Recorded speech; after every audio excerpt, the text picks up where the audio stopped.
Hey everybody out there in internet land, hope you're doing well. I just wanted to share something that I have learned over the past couple years, maybe even the last year, that has really helped me in my walk with the Lord, especially as it pertains to loving people. We know that loving the Lord your God with all your heart, soul, mind, and strength is the greatest commandment. But the second greatest commandment is love your neighbor as yourself. Let's be honest, it's really hard sometimes to love people. I think you'd probably agree that even in the Christian community, sometimes it's just on this side of heaven, it's hard to love people well. We get on each other's nerves, we offend one another, we don't always know how to reconcile well, etc. But something I have learned that has helped me in this aspect, and I hope that it helps you, and I think the church would benefit from really trying to focus on this viewpoint and carrying it out in real everyday life is, let me see if I can say this concisely.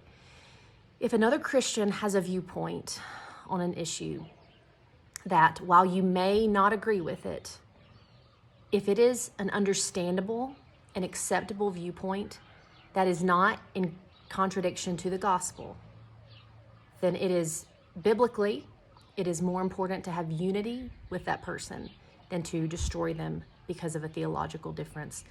Again, that is not a gospel issue.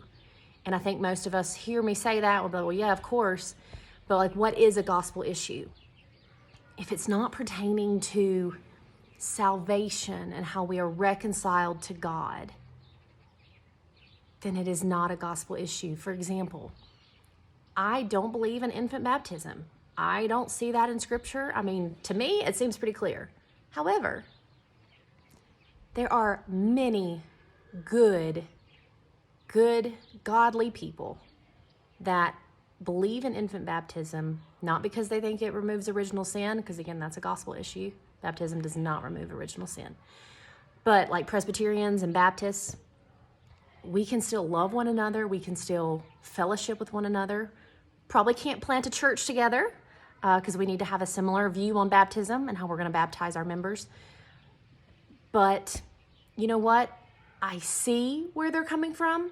I don't think it's the best view. I don't think it's the most accurate biblical view.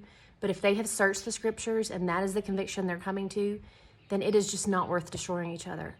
I can't tell you how many times I've seen people call each other a non-believer, a false Christian or whatever, false prophet or something, because of a differing view on a secondary issue or even a tertiary issue.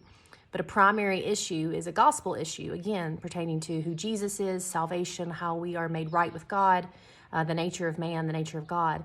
But baptism isn't in there. Now, again, if you're saying baptism is removing original sin, now we're getting into the gospel because original sin is never removed. And I'm sorry if you can hear that alarm in the background. Anyway, for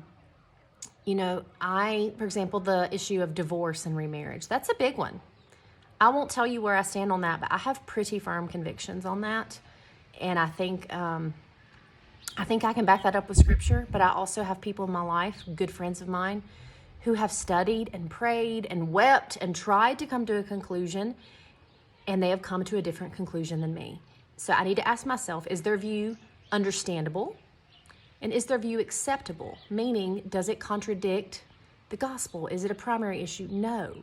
And so what really gets on my nerves is when certain churches or, their elders, they're so rigid in their view of a secondary or tertiary issue that they begin to hold that over people's heads as if it were a primary issue, such as, if there is a woman being abused by her husband and she's in physical danger, I can't tell you how many elders have told her that if she leaves him physically, she is living in disobedience and it's time to do church discipline, which church discipline is supposed to be done on people that you think are non-believers, that are living in unrepentant sin, that you think aren't saved. Someone leaving their abusive husband because he's going to hurt them or kill them, or he's hurting their children, or they fear for their life, I have no reason biblically to think that that woman is not a Christian. I've taken an issue that is not a gospel issue and I have made it a gospel issue.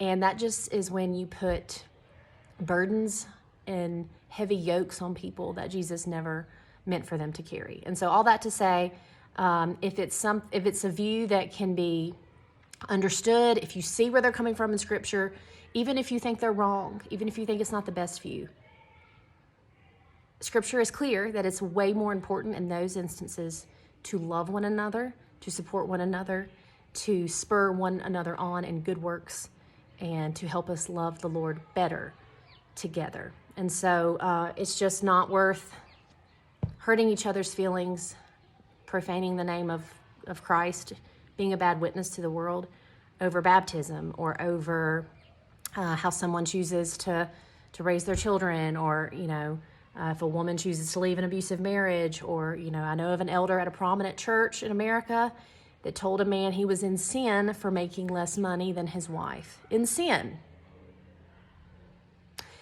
It's just ridiculous. There's no need to be that way. So let's just love God with all our heart, soul, mind, and strength, and love our neighbor as ourselves. All right. Thank you.